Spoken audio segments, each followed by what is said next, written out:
തോൽവിയെ വിലയിരുത്താൻ ചേർന്ന കായംകുളം ഏരിയ കമ്മിറ്റിയുടെ യോഗത്തിൽ മുൻ മുഖ്യമന്ത്രി പിണറായി വിജയനും CPM സംസ്ഥാന സെക്രട്ടറി MV ഗോവിന്ദനും രൂക്ഷ വിമർശനമുണ്ടായി.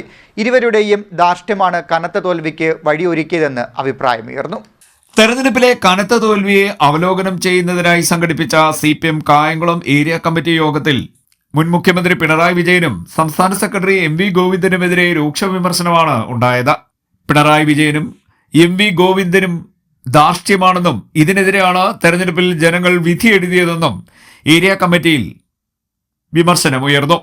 സംസ്ഥാന സെക്രട്ടേറിയറ്റ് അംഗം M സ്വരാജ്, സംസ്ഥാന കമ്മിറ്റി അംഗം വീണ ജോർജ് എന്നിവരാണ് കമ്മിറ്റിയിൽ പങ്കെടുത്തത്.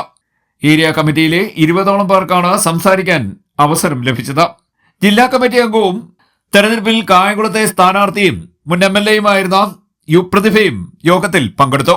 U പ്രതിഭയ്ക്കെതിരെയും രൂക്ഷമായ വിമർശനം യോഗത്തിൽ ഉയർന്നു. സ്ഥിരമായി പുറത്തുനിന്ന് ആൾക്കാരെ കൊണ്ടുവന്ന് മത്സരിപ്പിക്കുന്നത് ശരിയായില്ല എന്നും വിമർശനമുണ്ടായി. KH ബാബുജാനെ പോലെയുള്ള ആൾക്കാരെ സ്ഥാനാർത്ഥിയാക്കുകയായിരുന്നെങ്കിൽ വിജയിക്കാമായിരുന്നുവെന്നും ചില പ്രതിനിധികൾ പറഞ്ഞു.